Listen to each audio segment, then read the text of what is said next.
Hi everybody. Today we are going to continue with input tax credit. Today is the last class of ITC. So this is the sixth part of ITC and today we are going to finish this chapter. There are only 5 cases that I am going to discuss with you. So let us see what is there. So today we are going to talk about transfer or reversal of ITC. So ITC अगर मेरे पास है already मेरे पास balance है ITC का, तो आज हम दो चीज़ों पर बातें करेंगे, एक तो ट्रांसफ़र पर बातें करेंगे और एक रिवर्सल पे। सो मैंने जो अभी बात बोली, so in order to transfer ITC or reverse it we have to have ITC first. हमारे पास आईटीसी होना चाहिए, आईटीसी का बैलेंस होना चाहिए, तभी हम या तो ट्रांसफ़र कर सकते हैं या फिर रिवर्स कर सकते हैं, राइट? सो वील सी कि किस केस में रिवर्सल है, किस केस में ट्रांसफ़र है। So we are going to do 5 cases, that's it for today's class. उन्हें डिटेल में डिस्कस करेंगे और समझने की कोशिश करेंगे।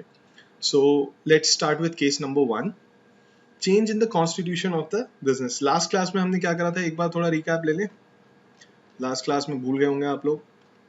हमने स्पेशल सर्कमस्टांसेस किए थे, availability of credit in some special circumstances. तो अगर फ्रेश रजिस्ट्रेशन कोई लेता है, कंपलसरी रजिस्ट्रेशन, तो उस केस में क्या होता है। उसके बाद हमने वॉलंटरी रजिस्ट्रेशन अगर कोई लेता है तो उस केस में क्या होता है। देन कॉम्पोजिशन या न्यू कॉम्पोजिशन स्कीम में अगर कोई डीलर डील कर रहा था, उसके बाद वो रेगुलर स्कीम में शिफ्ट हो गया, तो उस केस में आईटीसी मिलता है या नहीं मिलता, कितना मिलता है, किस किस का मिलता है, ये हमने डिस्कस किया था। And the next case where you are dealing in goods which are exempt from taxation.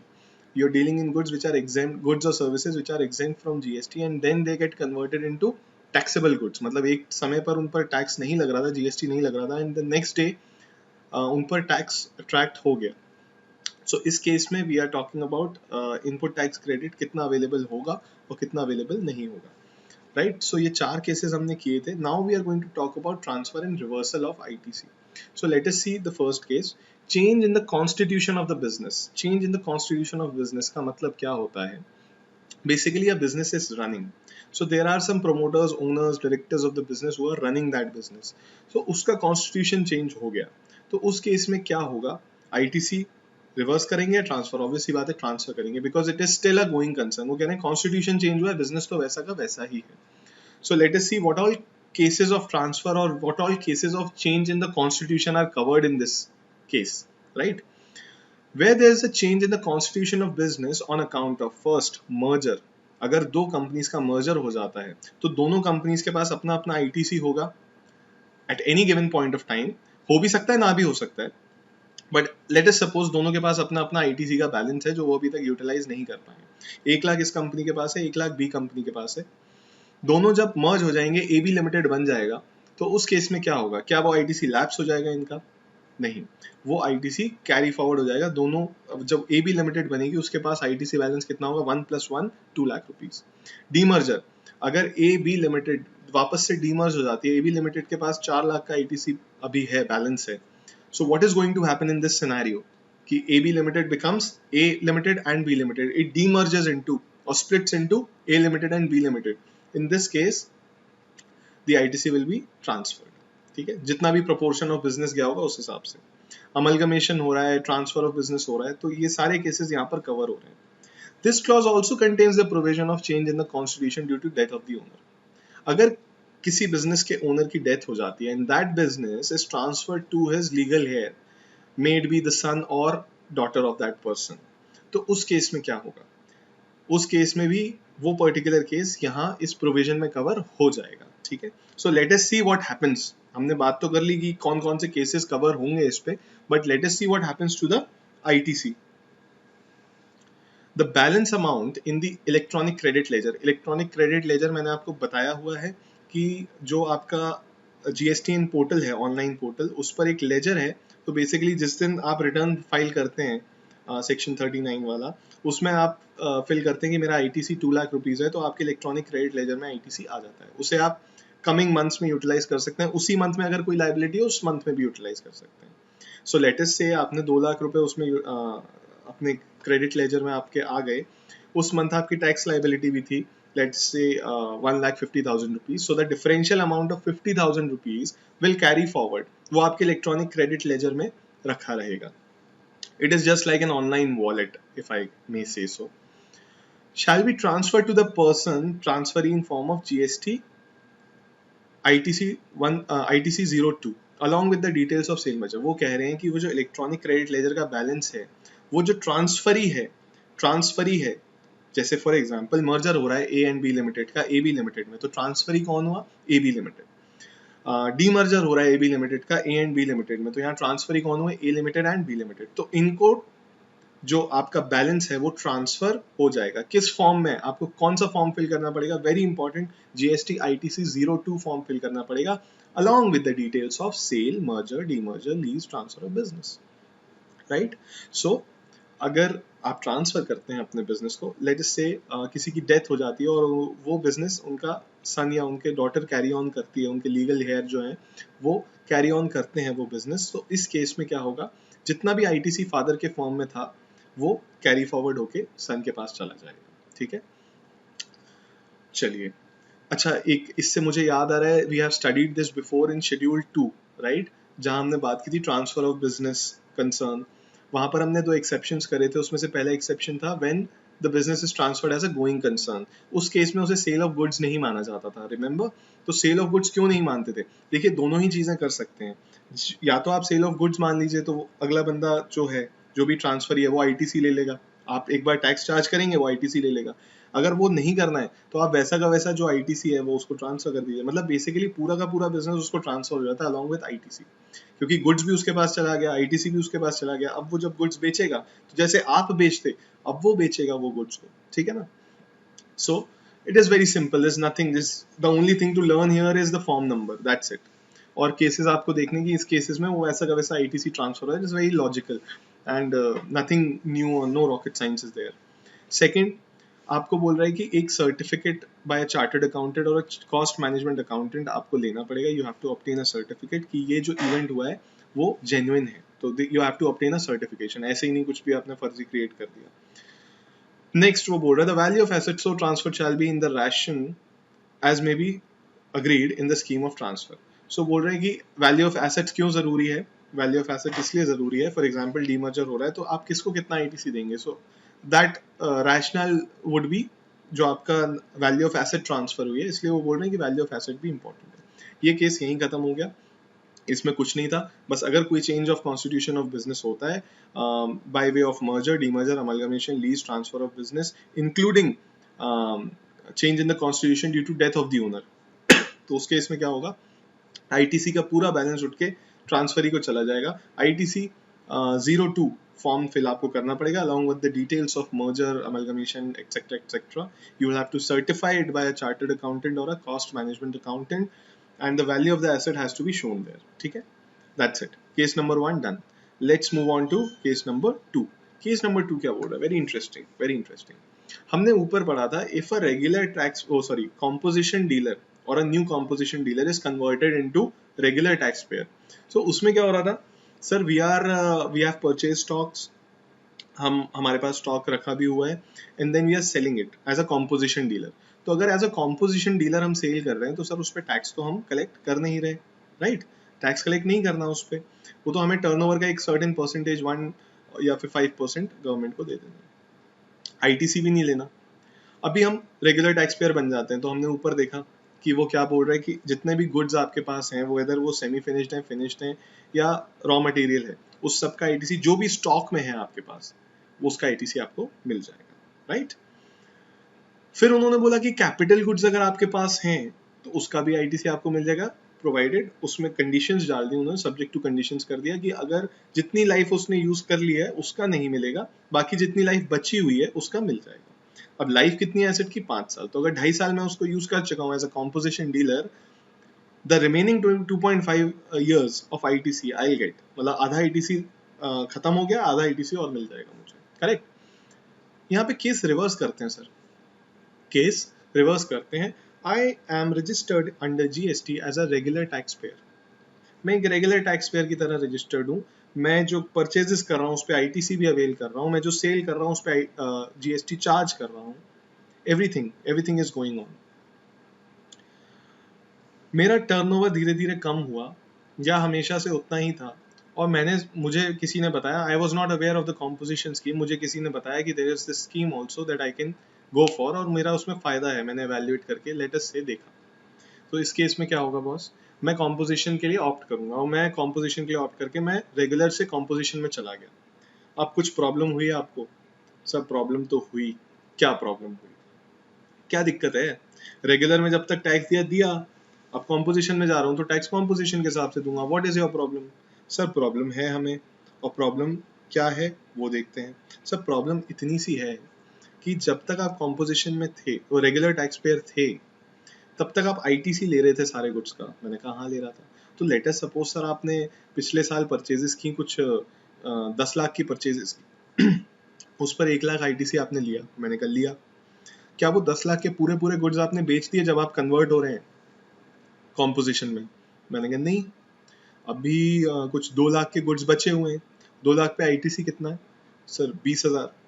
अच्छा, तो वो आप ले चुके हैं ऑलरेडी आईटीसी? वो तो मैंने पूरे 10 लाख पे ले लिया था, पूरा 1 लाख आईटीसी में ले चुका हूँ ऑलरेडी। लेकिन अभी आपके पास स्टॉक कितना बचा है? Let us try to write it, sorry, उससे ज्यादा क्लियर हो जाएगा। लेट अस से मैंने फाइनेंशियल ईयर 18-19 में परचेजेस की, ठीक है, परचेजेस कितनी की? 10 लाख की। इस पर जीएसटी कितना लगा? 1 लाख रुपए, राइट। अब मेरे पास 31 मार्च 2019 को last date of the financial year कितना स्टॉक बचा हुआ? 2 लाख रुपए, और इस पर जीएसटी इतने का जीएसटी है उस स्टॉक पर, राइट। तो अभी तक क्या हो रहा था,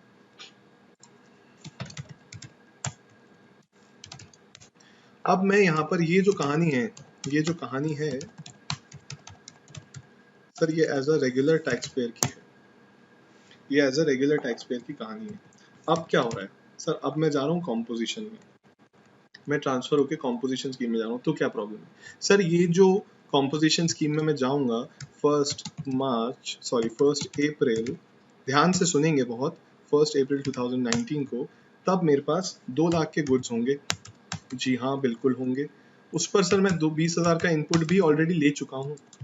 ले चुके हो क्या? सर वो तो तभी ले लिया था ना जब मैंने ये परचेज किए थे, ये वाले goods.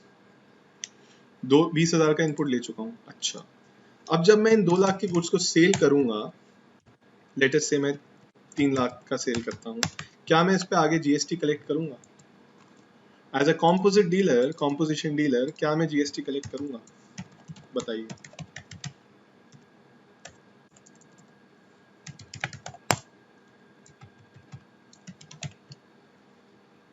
As a composition dealer, am I going to collect GST on these goods, these stock जो मैंने ट्रांसफर के टाइम पर मेरे पास था, और जिसका रादर मैं अगर इस तरीके से बोलूं तब आपको ज्यादा अच्छा लगेगा कि जिस पर मैं आईटीसी ले चुका हूं, ये 20,000 ऑलरेडी मैं ले चुका हूं, और अब मैं जब कॉम्पोजिशन स्कीम में आ गया हूं और इस इन्हीं गुड्स को मैं आगे सेल करूंगा, I am not going to collect tax from the customer, I am not allowed to collect tax from the customer.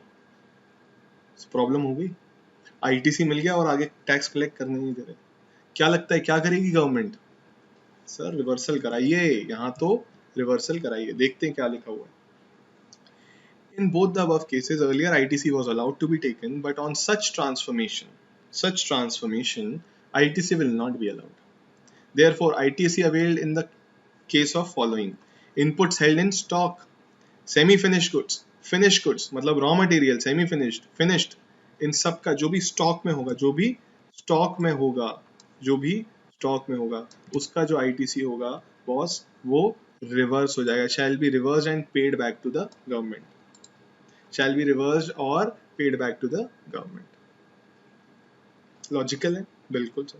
So what about capital goods? What about capital goods, क्योंकि उस पर भी input हम लेके बैठे होंगे sir. यहाँ पर एक मान लीजिए परचेज के बाद कैपिटल गुड्स भी थे सर, बहुत हैवी मशीनरी खरीदी थी 50 लाख रुपए की। अच्छा, कितना जीएसटी दिया था सर? 5 लाख रुपए। पूरा पूरा जीएसटी अवेल कर लिया था? बिल्कुल कर लिया था sir. We were regular tax payers, we were allowed to avail all the GST. Fine. So now we became, और इसे सर हमें 1 ईयर हुआ है यूज करते हुए, तो अभी 4 साल की लाइफ एक तरह से जीएसटी के हिसाब से 4 साल की लाइफ बची हुई है, लेकिन हमने क्रेडिट तो सर हमने पूरा ले लिया। अब हम कॉम्पोजिशन में आ गए तो हम उसका क्रेडिट एंजॉय कर रहे हैं। इधर देखिए क्या बोला, input on capital goods on pro रेटा बेसिस पर इनपुट ऑन कैपिटल गुड्स भी रिवर्स हो जाएगा। क्लियर हो गई बात? जो भी गुड्स आपके पास स्टॉक में है on the date of conversion to composition scheme, जितना भी स्टॉक है, फिनिश गुड्स है, रॉ मटेरियल है, कैपिटल गुड्स है, उन सबके केस में क्या होगा, रिवर्सल हो जाएगा। ठीक है, यहाँ पर मैंने आपको रेगुलर टू कॉम्पोजिशन बोला, एक और चीज है जो यहाँ पर सेम क्लॉज है उसके लिए, क्या है वो, कोई हम टैक्सेबल गुड्स टैक्सेबल सप्लाई कर रहे थे और एग्जेम्प्ट में कन्वर्ट हो गए, जैसे ऊपर एग्जेम्प्ट टू टैक्सेबल हुआ था, यहाँ पर taxable to exempt. So basically this case is nothing but the reverse scenario of the above two cases that we had studied in availment of ITC in the last class. तो उसमें आपको provide कर रहे थे जितना stock था उस पे आईटीसी प्रोवाइड कर रहे थे, कैपिटल गुड्स जितने थे उस पे प्रोवाइड कर रहे थे। हियर दे आर सेइंग कि रिवर्स कर दो, उसका जस्ट ऑपोजिट है, नथिंग न्यू। ठीक है, अब सर रिवर्स कैसे करेंगे, एक ये चीज और बता दीजिए, क्योंकि ये तो हम ले चुके हैं, इसका क्रेडिट हम ले चुके हैं और आने वाले मंथ्स में जो सेल थी उसमें हमने ये क्रेडिट यूटिलाइज भी कर लिया क्योंकि आउटपुट टैक्स लाइबिलिटी आई थी। ये देखिए, इसे मैं हटा देता हूँ। तो ये सर जो क्रेडिट था हमें टोटल कितना मिला था, 6 लाख रुपए। सर अगले महीने ना सेल आई थी कुछ, लेटेस्ट से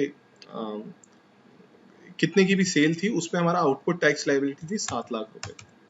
तो हमने क्या किया, output tax liability, output tax 7 lakh रुपए था, इनपुट हमारे पास कितना था सर, 6 लाख, और पेबल पेमेंट कितना किया हमने, 1 लाख का पेमेंट कर दिया, राइट।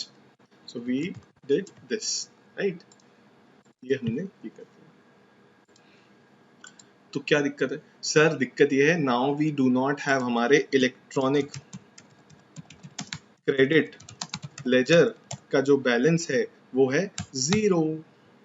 तो हम रिवर्स क्या करेंगे, तो गवर्नमेंट बोलती है शैल बी रिवर्स्ड, अगर इतना बैलेंस है, कितना क्रेडिट रिवर्स करना है, let us suppose 2 lakh rupees reverse करना है। So if you have the balance in your electronic credit laser, आप रिवर्स कर दीजिए। अगर नहीं है बैलेंस तो उस केस में क्या करेंगे, अगर नहीं है बैलेंस तो उस केस में क्या करेंगे, वो कह रहे हैं जितना भी रिवर्स करना है उसे पे करना पड़ेगा, उसे आपको पे करना पड़ेगा उसे। सो अगर if you have to reverse like 2 lakh rupees और आपके इलेक्ट्रॉनिक क्रेडिट लेजर में नहीं है तो आपको 2 लाख रुपए का पेमेंट करना पड़ेगा सर। ठीक है, तो एक तरह से वही हो गया, वहां आपने, यहाँ पर आपको पेमेंट करना था, आपने आईटीसी यूटिलाइज कर लिया, तो अब गवर्नमेंट कह रही है कि पेमेंट कर दो। ठीक है, सो नॉट अ प्रॉब्लम। चलिए, after making such payment if there is any input credit left in the credit ledger it shall lapse. अगर इसके अलावा भी कुछ बचता है क्रेडिट लेजर, मतलब basically when you are going to composition scheme, 0 credit होना चाहिए आपके पास, किसी चीज का क्रेडिट नहीं मिलता कॉम्पोजिशन डीलर को। सो दे आर सेइंग अगर जस्ट इन केस कोई क्रेडिट बच जाता है आपके पास किसी भी तरह का, वो लैप्स हो जाएगा। वैसे तो बचेगा नहीं, जस्ट इन केस बचता है, लैप्स हो जाएगा। अब सर आपने यहाँ प्रो रेटा लिख दिया था, तो व्हाट इज प्रो रेटा basis in case of capital goods, वो कह रहा है credit of the remaining useful life will be reversed. This is very simple, very logical, इसमें कंफ्यूज होने की बात नहीं है,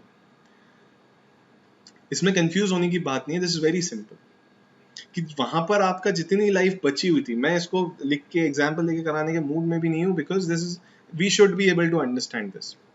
ऊपर बोला था कि आप कॉम्पोजिशन से रेगुलर में आ रहे हैं, मतलब पहले क्रेडिट नहीं मिलता था लेकिन अब मिलना चाहिए, तो जितनी लाइफ बची उतना क्रेडिट दे रहे थे, तो यहाँ पर जितनी लाइफ बची है उतना क्रेडिट रिवर्स करा लेंगे, क्योंकि आप पूरा लेके बैठे हुए हैं, आप पूरा ये 5 लाख रुपए you have availed.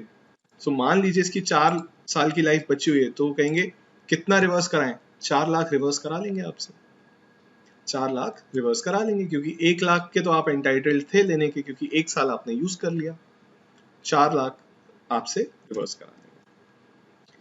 Remaining months out of 60 months, 60 month से देखना है, part of the month shall be ignored in this case. ये कह रहे हैं part of the month will be ignored, तो यहाँ पर थोड़ी मिस्टेक हो गई है, यहाँ पर इसे हम 4 साल लेंगे, 4 years है मान लीजिए, an asset has been used for 4 years 2 months 20 days। 4 years मैं यहाँ पर लिख देता हूँ, कंफ्यूज नहीं होना है, 4 years 2 months 20 days। अब आप बताइए कि इसकी लाइफ कितनी बची है। सर इसकी लाइफ बची है 5 साल में से 7 महीने और 10 दिन, 7 months and 10 डेज। वो क्या बोलता है सर, अब कैसे लें इसको, ऐसे डेज में करेंगे क्या कैलकुलेशन? कहता है नहीं, डेज में नहीं करना, मंथ्स में ही करना है calculation. So sir what do we do about this? ये 10 और 20 का क्या करना है? कह रहा है part of the month shall be considered entire month. तो यहाँ पर 10 दिन आपका पूरा मंथ माना जाएगा, तो इस केस में 8 मंथ्स हो जाएंगे।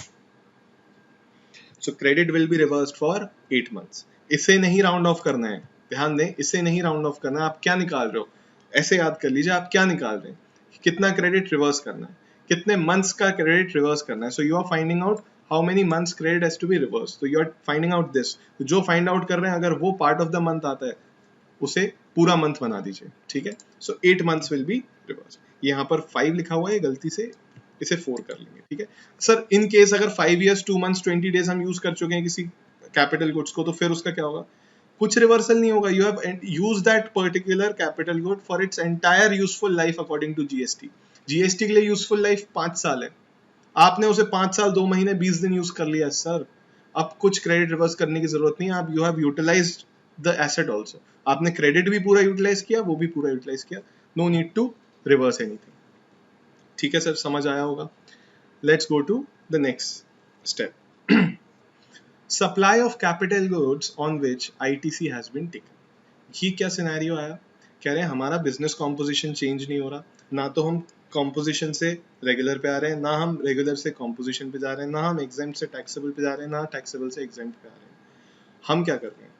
सर आपने ये कैपिटल गुड खरीदा था, एक कैपिटल गुड आपने खरीदा, ठीक है सर।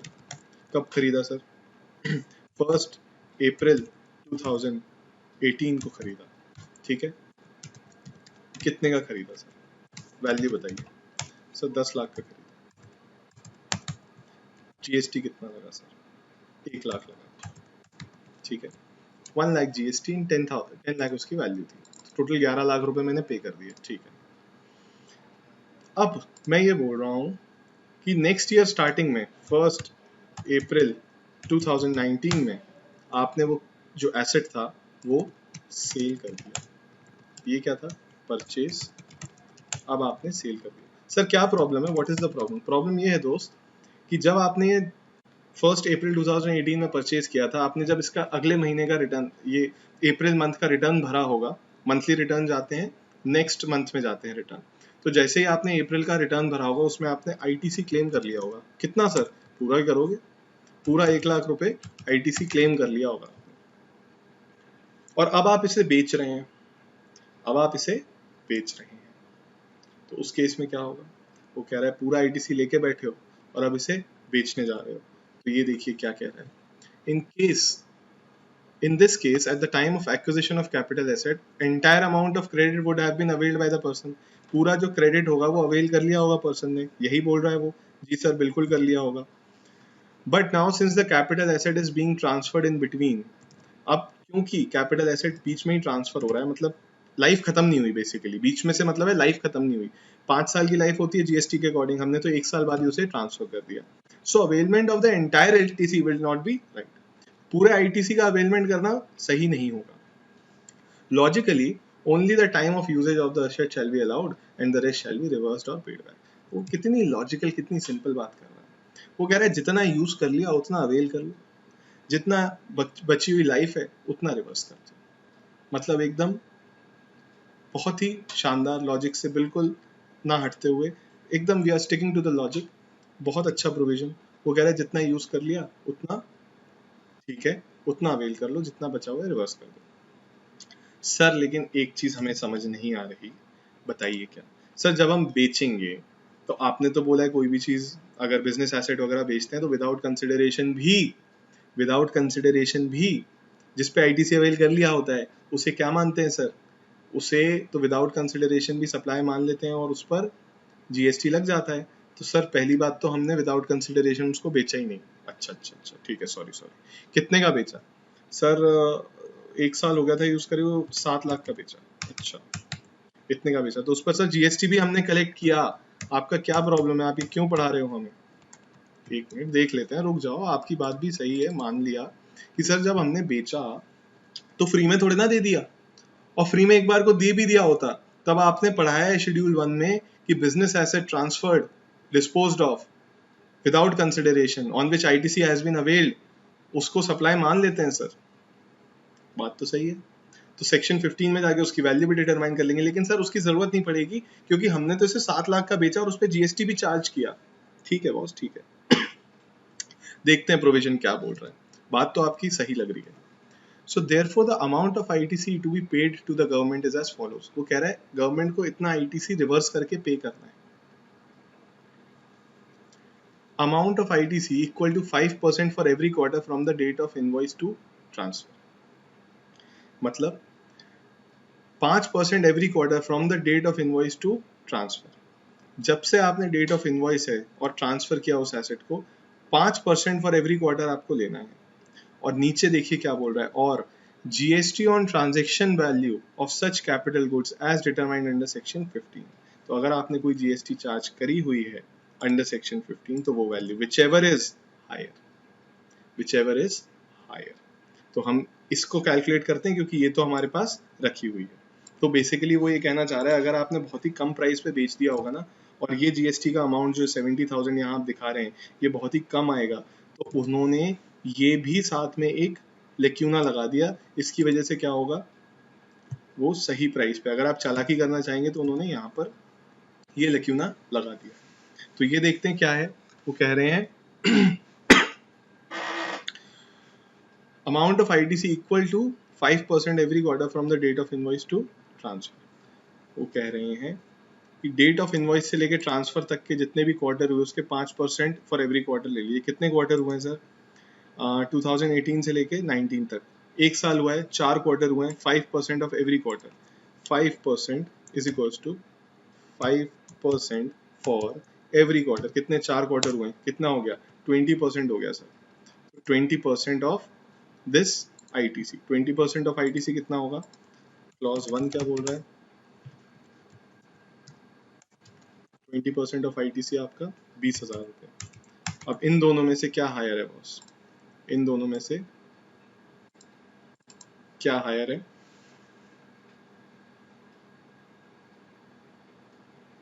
हाँ जी, 70,000। So obviously in this case ये वाली जो वैल्यू है वो आपकी जेन्युइन है, वही ले ली जाएगी।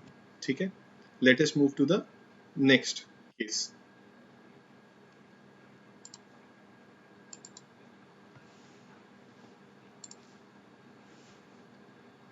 यहाँ पर हमने केस 3 की बात की थी, इसमें थोड़ी सी गड़बड़ हो गई है, वही मुझे लग रहा था जब नहीं इसे काट देते।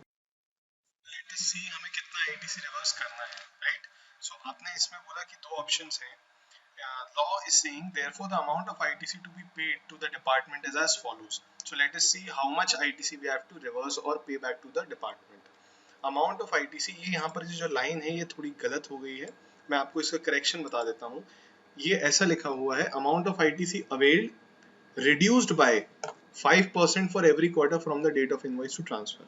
यहाँ पर इसे ऐसे नहीं लिखेंगे amount of ITC equal to 5%, amount of ITC availed minus 5% for every quarter from date of invoice to transfer. मैं इसका आपको बता देता हूँ ये क्या कहना चाह रहे हैं। बेसिकली कुछ नहीं है, जो हमने बात की थी वही है, इसे बस कुछ और वे में उन्होंने लिख दिया है। आइए, वो ये कह रहे हैं टोटल आईटीसी आपने कितना लिया सर? 1 लाख रुपए लिया है। Total ITC availed is 1 lakh rupees. वो कह रहे हैं reduce this by 5% for every quarter, reduce this by 5% for every quarter। ठीक है, 5% for every quarter, बट कब से कब तक? जितना जब से आपने खरीदा था और जब आपने ट्रांसफर किया उसके बीच में, मतलब from the date of invoice to date of transfer. So हमने कब खरीदा था इसे? 1/4/18 में, और ट्रांसफर कब किया? 1/4/19 में। ठीक है, तो ये 4 क्वार्टर्स हमने इसे यूज किया। तो कह रहे हैं टोटल आईटीसी जितना आपने लिया है माइनस जितना आपने यूज कर लिया उसका आईटीसी 5% पर क्वार्टर हटा दीजिए, बाकी पूरा रिवर्स कर दीजिए। इतना कॉम्प्लेक्स है, मैं एक बार कर देता हूँ, फिर एक सिंपल सी लाइन बोलूंगा, आप समझ जाएंगे। ठीक है, तो देखते हैं 5% कितना? फॉर 4 क्वार्टर्स रिड्यूस कर दो, मतलब सर 20% रिड्यूस कर दो। ठीक है भाई, 20% माइनस कर दो इंटू 20% कर दिया। इसके बाद डिफरेंस जो निकल कर आया -20,000, इतना आप रिवर्स कर दीजिए। ये रिवर्स कर दीजिए नहीं बोल रहा, वो कह रहा है कि इतना इसके अकॉर्डिंग आ गया amount of ITC reduced by 5% for every quarter from date of invoice to transfer. तो बेसिकली इन्होंने यहाँ पर पता है क्या बोला, आप ध्यान से अगर देखेंगे वो कह रहे हैं टोटल लिया कितना, 1 लाख रुपए, कितने टाइम यूज किया, 1 साल, उतना तो लिया वो ठीक है, जितना 1 साल यूज किया उसका जो आईटीसी था वो लिया, दैट इज ओके। कितना डिजर्व करते थे आप आईटीसी लेना, इसको डिवाइड बाय 5 करना जरा, डिवाइड बाय 5, 20,000 रुपए पर साल, हमने कितना साल यूज किया सर, 1 साल यूज किया, तो 20,000 तो ओके है, बाकी बचा हुआ जो गलत ले लिया है, जो गलत ले लिया है वो रिवर्स कर दो। बात समझ में आई? कितना लिया आईटीसी टोटल सर, 1 लाख रुपए लिया था, ठीक है। यूज कितना किया सर, 1 ईयर के लिए यूज किया, तो कह रहे 5% एवरी क्वार्टर, उन्होंने एक तरीका बता दिया है, उससे रिड्यूस करके जितना बचे उसको रिवर्स कर दो। तो यूज कितना किया सर, 1 साल किया, कितना आईटीसी मिल जाना चाहिए था इसे 1 साल में, अगर प्रो रेटा बेसिस पे देखें सर 20,000 मिल जाना चाहिए था, बाकी का बचा हुआ रिवर्स कर दो, ठीक है। ऐसा उन्होंने पॉइंट ए में लिखा। और GST on transaction value on such capital goods as determined under section 15। अब सेक्शन 15 के अकॉर्डिंग, मतलब सेक्शन 15 छोड़ो, वैल्यूएशन का है, तो 7 लाख पे 70,000 लगा।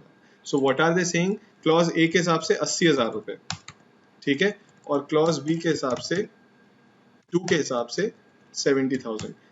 लास्ट में नीचे क्या लिखा हुआ है, whichever is higher. So in this case ITC reversal कितने का होगा, 80,000 का, 80,000 का रिवर्सल होगा। बात समझ में आई? रिपीट करूं एक बार, रिपीट कर देता हूं। मैंने एक कैपिटल गुड्स परचेज किया था 1/4/2018 को 10 लाख रुपए का, उस पर मैंने 1 लाख रुपए जीएसटी का पेमेंट किया, मैंने पूरा का पूरा आईटीसी अवेल कर लिया उसी समय, as I deserve to take that credit. उसके बाद मैंने उसे सेल कर दिया, सेल मैंने 1 साल बाद ही कर दिया, क्रेडिट मैंने पूरे पूरे एसेट का ले लिया। So this is wrong. Sale कितने का किया सर, 7 लाख का 70,000 रुपए। कहानी तो सर यहीं खत्म हो जानी चाहिए थी, क्योंकि कोई भी चीज जो मैं परचेज करता हूँ उसको बेच देता हूँ, तो आप कभी तो बोलते नहीं है कि उसका आईटीसी कितना लिया। ये नॉर्मल गुड्स के केस में तो आपने बात नहीं की, बिल्कुल सही बात है, नॉर्मल गुड्स के केस में बात नहीं होती, जो हमारा स्टॉक इन ट्रेड होता है उसके लिए कोई दिक्कत नहीं होती, उसको आप लॉस पे बेच सकते हैं, कोई इशू नहीं है। लेकिन कैपिटल गुड्स के लिए स्पेशल प्रोविजन डाला हुआ है, ये प्रोविजंस कैपिटल गुड्स के लिए डाला है। अब वो ये देख रहा है कि ये जो प्राइस आपने बेची, ये जो आप आईटीसी आपने चार्ज किया, ये सही है या नहीं है। वो कह रहा है यूज कितना किया एसेट को सर, 1 साल, 5 में से 1 साल यूज किया आपने, 1/5 यूज करा, तो इसका 1/5 कितना होता है, आईटीसी का 1/5 सर 20,000। तो कह रहे 20,000 इस जो पूरे का आपने क्रेडिट लेके बैठे हुए हैं, इसमें से एक लाख में से 20,000 का तो सही है, it's okay, you deserve that credit, बाकी का 80,000 आपने गलत लेके बैठे हो, ठीक है। तो क्लॉज ए में उसने बोला या तो 80,000 या फिर जितना आपने आउटपुट चार्ज किया वो, इन दोनों में से जो भी ज्यादा होगा उतना आपको रिवर्सल करना पड़ेगा। तो इन दोनों में से जो भी ज्यादा होगा उसका रिवर्सल आपको आईटीसी का करना पड़ेगा। चलिए, यहाँ पर एक छोटी सी लाइन लिखी है, in case of refractory bricks, moulds, dies, jigs, fixtures, only option 2 is available. तो उन केस में ओनली ऑप्शन 2 इज अवेलेबल, यहाँ पर आपको ये वाला नहीं फॉलो करना है, ठीक है। चलिए आगे चलते हैं। Case number 4, input tax credit in case of input goods, capital goods sent for job work. अब पहले जॉब वर्क को समझते हैं, जॉब वर्क क्या होता है। सर मैंने अपने गुड्स पर एक पर्टिकुलर प्रोसेसिंग करानी थी, एक पर्टिकुलर काम कराना था, वो काम मैंने खुद ना करते हुए किसी जॉब वर्कर को, किसी थर्ड पार्टी को दे दिया। अब वो क्या करता है, वो उस पर वो काम कर मुझे दे देता है। सर एग्जांपल दीजिए, फॉर एग्जांपल मैं एक शर्ट मैन्युफैक्चरर हूँ, लेकिन शर्ट पर एक लोगो बनवाना होता है मुझे अपनी कंपनी का, तो वो लोगो मैं खुद नहीं बनवाता, वो मैं किसी जॉब वर्कर से बनवाता हूँ, या उसमें बटन्स लगने होते हैं शर्ट में। मैन्युफैक्चरर हूँ मैं, लाखों शर्ट्स बनाता हूँ, बट उसमें जो बटन्स लगने होते हैं या फिर कुछ एक लोगो लगना होता है, वो मैं किसी जॉब वर्कर पे भेज देता हूँ। तो इसमें क्या होता है, आप समझिए बात को।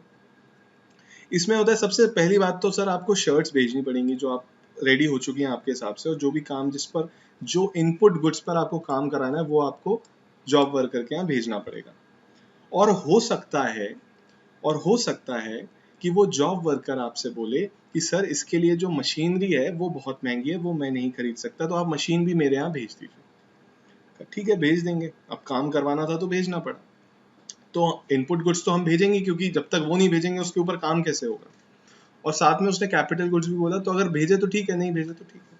सो यहाँ पे तो दोनों का ट्रीटमेंट बता रहे हैं। So these input goods and capital goods have been sent to job worker. अब इसके ना दो सिनेरियोज होते हैं। अब जॉब वर्क क्या है, पहले तो ये डेफिनेशन देख लें। Any treatment or process undertaken by a person on goods belonging to another registered person. So basically job work क्या होता है कि मेरे गुड्स में काम कोई और कर रहा है, उस पर सिंपल सी बात है। जो काम कर रहा होता है वो जॉब वर्कर कहलाता है, और जो गुड्स उनको देता है काम करने के लिए, जो उनको एम्प्लॉय करता है काम करने के लिए, वो प्रिंसिपल कहलाता है। So the principal is who? The owner of goods who engages the job worker shall be called principal. जो प्रिंसिपल जॉब वर्कर को एंगेज करता है उस काम के लिए, that person will be called as principal. इसमें दो सिनेरियोज होते हैं। दो सिनेरियोज क्या? मैंने प्रिंसिपल ने जॉब वर्कर को शर्ट्स भेजी, ठीक है, बोला कि उस पर बटन लगाओ या पर्टिकुलर लोगो लगाओ और फिर मुझे वापस भेज दो, और फिर मैं यहाँ से कस्टमर को सेल करूंगा, ठीक है, नॉर्मल सिनेरियो। ऐसा भी हो सकता है, ऐसा भी हो सकता है दोस्तों कि मैंने जॉब वर्कर को शर्ट्स भेजी, बोला कि उसमें बटन्स लगाइए, उसमें लोगो लगाइए। मैंने अपने यहाँ से एक सुपरवाइजर को भेजा, मैंने कहा जो फिनिश गुड्स हैं उनको चेक करो कि वो सही है या नहीं है। तो उसने जाके चेक करा और मैंने कहा कि फालतू में यहाँ से हमारा जॉब वर्कर जो है वो 50 किलोमीटर दूर है, तो मैं गुड्स पहले यहाँ पर मंगाऊं वापस, और जिसको मुझे भेजने हैं वो उसके ही पास में है, 5 किलोमीटर दूर है। So there was no point कि मैं वहां से वापस सारे गुड्स मंगाऊं फिर से 55 किलोमीटर भेजूं। तो मैं ये भी कर सकता हूँ कि मैंने डायरेक्टली जॉब वर्कर से कस्टमर्स के पास वो गुड्स भिजवा दिए। So these two scenarios can happen, there is nothing wrong with it, okay. Now the principal might send either capital goods or input goods or both to the job worker. हो सकता है वो capital goods दे, input goods दे, या दोनों दे। It is clear that ITC, अच्छा ITC इस case में जो capital goods हैं और जो input goods मैंने शर्ट की है, तो इसका ITC कौन लेगा? वो जॉब वर्कर तो नहीं लेगा ना बॉस, भैया मेरे गुड्स हैं, मेरे गुड्स हैं, कैपिटल गुड्स भी मेरे हैं, ये जो इनपुट गुड्स हैं वो भी मेरे हैं। I am just sending those goods to a job worker, एक पर्टिकुलर छोटा सा प्रोसेसिंग करानी, छोटा सा काम कराना है। तो इस केस में वो मुझे बिल देगा जॉब वर्कर, मैं उसे पेमेंट कर दूंगा, बस इतनी सी कहानी है।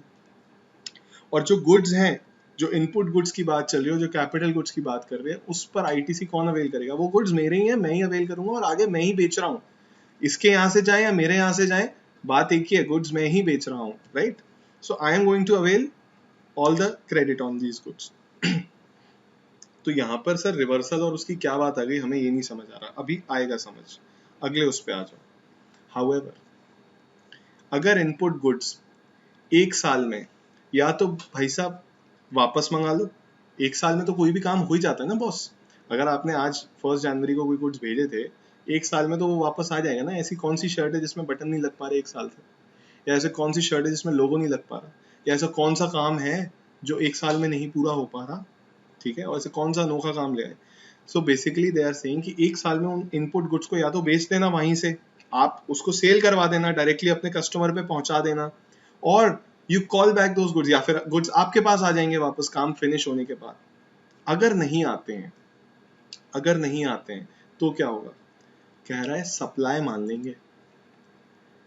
द लॉ सेज कि अगर आपने, प्रिंसिपल ने इनपुट गुड्स भेजे जॉब वर्कर को, 1 लाख के गुड्स भेजे, इन पर काम होकर वापस आना था आपके पास, 1 साल तक तो कोई दिक्कत नहीं है। 1 साल के बाद भी अगर वो गुड्स वापस नहीं आए, डीम्ड सप्लाई मान लेंगे कि प्रिंसिपल ने वो गुड्स जॉब वर्कर को बेच दिए। गवर्नमेंट आपसे जीएसटी कलेक्ट करने आ जाएगा उन गुड्स पर। सर ऐसा क्यों?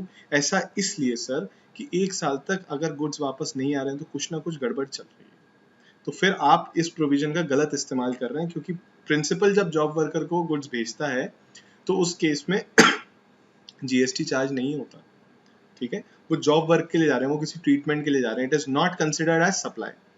Principal to job worker is not considered as supply, correct? तो आपने जीएसटी तो चार्ज करा नहीं हो, लेकिन 1 साल में अगर गुड्स वापस नहीं आए, वो बोल रहा है कि it will be considered to be as supply. जो कैपिटल गुड्स आपने भेजे थे, सर कैपिटल गुड्स तो सर हम तो लगातार उससे काम करा रहे हैं इतने सालों, मतलब हर साल ऐसे थोड़ी ना कि हर साल कैपिटल गुड्स वापस मंगाएंगे, क्योंकि हमें तो फिर से ऑर्डर देना है, फिर से शर्ट्स भेजनी है, रेगुलर काम है। कह रहे ठीक है, लेकिन कैपिटल गुड्स भी जो दे रहे हो ना, वो 3 साल के अंदर वापस आ जाने चाहिए। अगर 3 साल के अंदर वापस नहीं आए, we will consider that also to be a supply. Capital goods को भी हम सप्लाई मान लेंगे अगर 3 साल के अंदर वापस नहीं है।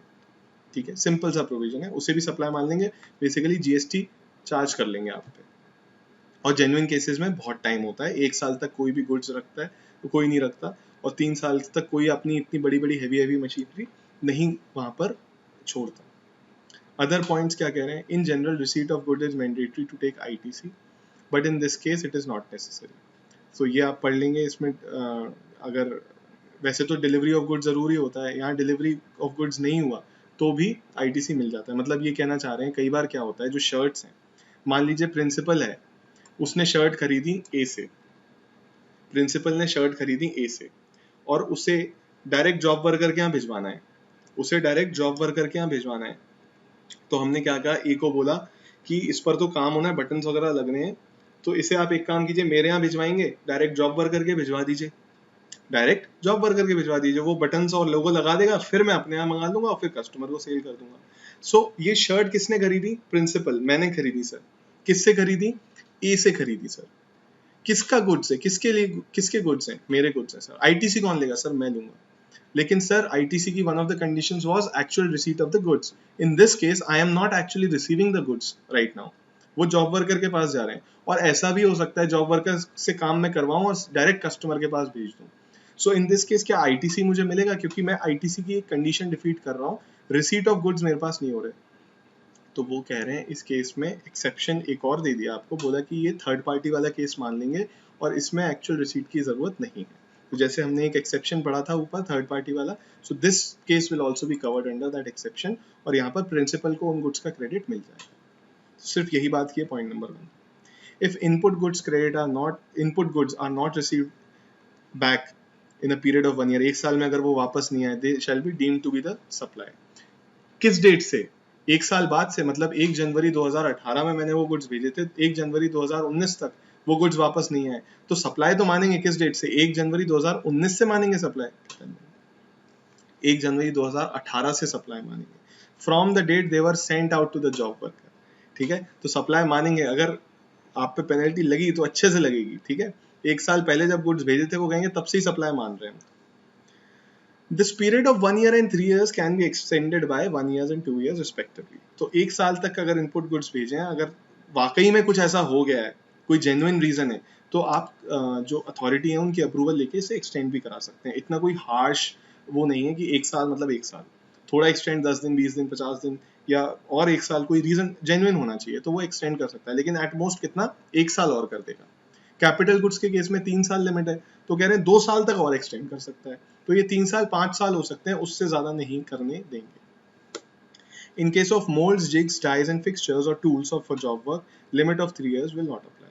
अगर आपने ये टूल्स भेजे हैं, मोल्ड्स, जिग्स, डाइज, फिक्सचर्स, ये सारे कैपिटल गुड्स भेजे हैं जॉब वर्क के लिए, ये बेसिकली टूल्स की कैटेगरी में आ जाते हैं, तो ये कैपिटल गुड्स मतलब जो 3 साल वाली लिमिट है वो अप्लाई नहीं होगी। ठीक है, principal must also declare the job worker in its additional place of business. तो यहाँ पर बोल रहे हैं कि प्रिंसिपल को जॉब वर्कर की जो भी जहाँ पर भी वो बिजनेस कर रहा है, जो भी उसकी लोकेशन है, उसे डिक्लेयर करनी पड़ेगी अपने रजिस्ट्रेशन में। वो मैं जब आपको रजिस्ट्रेशन बताऊंगा तब बता दूंगा कि ये मेरा एडिशनल प्लेस ऑफ बिजनेस है, तभी तो पता चलेगा कि हाँ ये जॉब वर्कर है।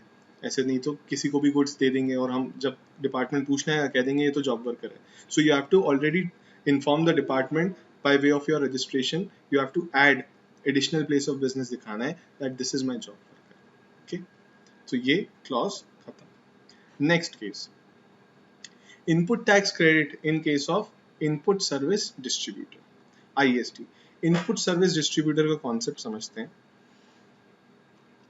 बेसिकली यहाँ पर क्या होता है, let us see the definition. It means an office of the supplier of goods or services or both which receives tax invoices issued under section 31 towards the receipt of issues। चलिए इसको छोड़िए, मैं आपको वैसे बताता हूँ, एग्जाम्पल से समझते हैं, वो ज़्यादा अच्छे से क्लियर होगा। मैं I was working in PwC, right, so I have taken that example. So let us take an example of PwC। इसकी ब्रांचेस कहाँ कहाँ हैं, दिल्ली में है सर, मुंबई में है, पुणे में है, कोलकाता में, अहमदाबाद में। हेड ऑफिस कहाँ है, बैंगलोर में सर। ठीक है, सो लेट अस से हम जो कंसल्टेंट्स होते थे, मैनेजर्स होते थे, all the staff of PwC, they all the company used to provide us with laptops, machines provide करते थे। सो दिस मशीन जो वो प्रोवाइड कर रहे हैं वो हर ब्रांच के लिए, हर ब्रांच अपनी अपनी अलग अलग खरीदे, मतलब लेट अस से दे नीड 500 लैपटॉप्स पर ब्रांच, तो वो 500 करके every branch is procuring laptops, ऐसे नहीं करते। वो लोग क्या करते हैं, वो बैंगलोर से हेड ऑफिस से प्रोक्योर करते हैं सीधे के सीधे 3000 लैपटॉप्स, वो सीधे सीधे 3000 लैपटॉप्स परचेज करते हैं, सो दे गेट बल्क क्वांटिटी में डिस्काउंट मिल जाता है उनको। अब चक्कर क्या है, वो जो बैंगलोर का ऑफिस है ना, वैसे तो वहां पर एक ब्रांच भी है, बट लेट से वहां पर कुछ नहीं है, वो बस वहां से पूरा हेड ऑफिस है, वहां से सारे ये सारे काम होते हैं। सो उन्होंने 3000 लैपटॉप परचेज कर लिया और उन्होंने हर ब्रांच को 500 6 ब्रांचेस हैं, उन्होंने every branch they have given 500 laptops. ठीक है, डन, बढ़िया है सर, अच्छा अच्छा स्ट्रैटेजी है। बट द प्रॉब्लम इज कि दिल्ली में 500 लैपटॉप चले गए। अब जो क्लाइंट को बिलिंग हो रही है, क्लाइंट को जो भी बिलिंग हो रही है वो दिल्ली से अलग हो रही है, पुणे से अलग हो रही है, मुंबई से अलग हो रही है, कोलकाता से अलग हो रही है। So the fees that PwC is collecting या fees that PwC is charging to its clients, it is being charged from the respective offices। समझिएगा बात को, सिनेरियो को समझिएगा। सो दिल्ली ने एक कोको कोला उनका क्लाइंट है, उन्हें बिल रेज किया 10 लाख रुपए का, उस पर उन्होंने जीएसटी चार्ज करा। So this GST is charge by Delhi office. ठीक है, मुंबई भी ऐसे कर रहा है, पुणे भी ऐसे कर रहा है, कोलकाता भी ऐसे कर रहा है, अहमदाबाद भी ऐसे कर रहा है। क्या दिक्कत है sir, what is the problem?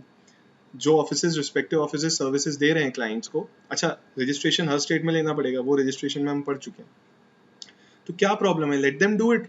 The problem is कि वो जो लैपटॉप्स हैं वो दिल्ली ने नहीं खरीदे, मुंबई ने नहीं खरीदे, पुणे ने नहीं खरीदे सर, किसने खरीदे? वो बैंगलोर ने खरीदे।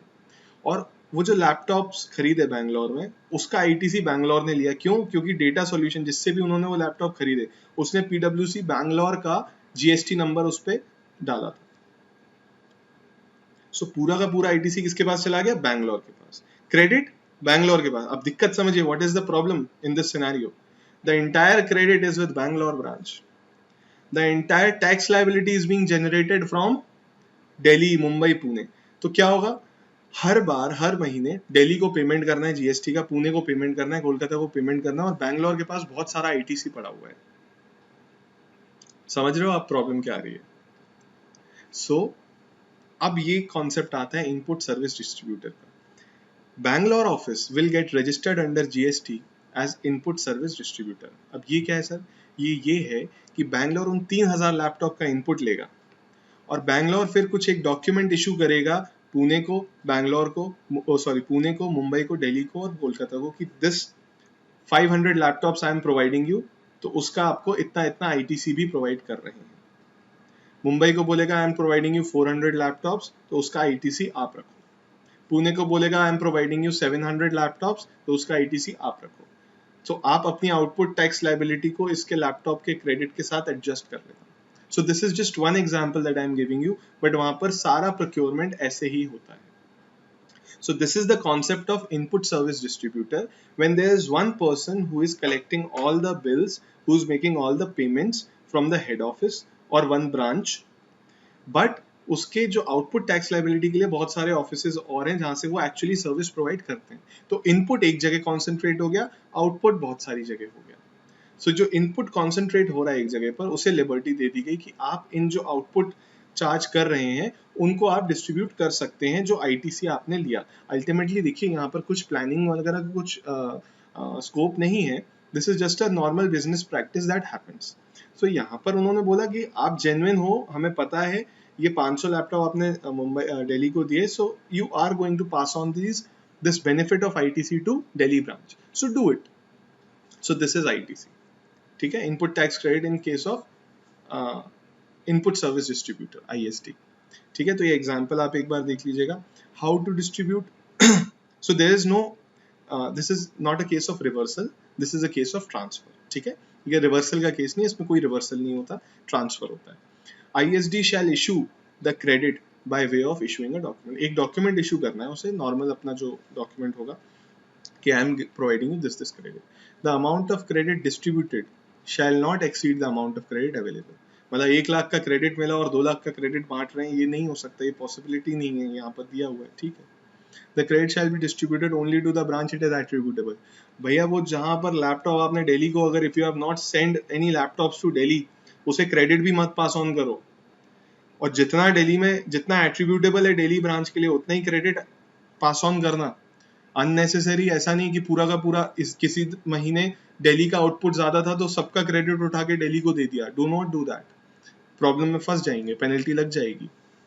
Distribution shall be on pro rata basis of the turnover to the aggregate turnover of all recipient and which are operational in the current period.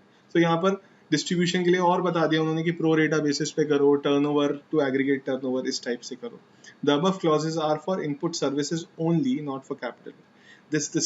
Let us see what the name is. Input service distributor. This is for input services only. So मैंने जो laptop का example दिया है, मैंने गलत बोल दिया, वो लैपटॉप मत मानिए आप उसे, मैंने जस्ट फॉर एग्जांपल दे दिया था. ये इनपुट सर्विसेज के लिए होता है.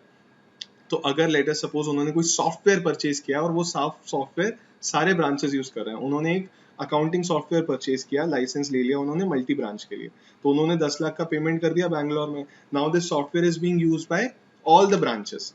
सो सॉफ्टवेयर लिया 10 लाख का, 1 लाख जीएसटी पे किया, तो अब वो 5 ब्रांचेस यूज कर रहे हैं, तो उनके टर्नओवर के हिसाब से उनको आईटीसी भी डिस्ट्रीब्यूट कर दो. तो input service distributor, this does not happen in case of capital goods, this does not happen in case of input goods. Correct है. चलिए, अगर कोई एक्सेस क्रेडिट आप डिस्ट्रीब्यूट कर देते हैं या ले लेते हैं, अवेल कर लेते हैं, तो आपको वो रिवर्स करना पड़ेगा, रिकवर करेगा डिपार्टमेंट आपसे, और साथ में इंटरेस्ट भी लगा देगा 73 और 74 सेक्शन का. All right. So this is all about ITC. We have covered all the topics. किसी भी टॉपिक में कोई डाउट हो तो आप पूछ सकते हैं. I hope the concept is clear to you. I would suggest कि एक बार आप ये पूरा करके यहाँ पर मतलब जितने भी टॉपिक्स कवर किए हैं सारे टॉपिक्स करके, you just go for the questions in your module, या फिर और कोई बुक आपके पास अगर है रेफर करके, you just start practising questions of this. तो उससे क्या होगा, अभी कॉन्सेप्ट फ्रेश है माइंड में, if you do the practice तो और ब्रश अप हो जाएगी वो चीज़.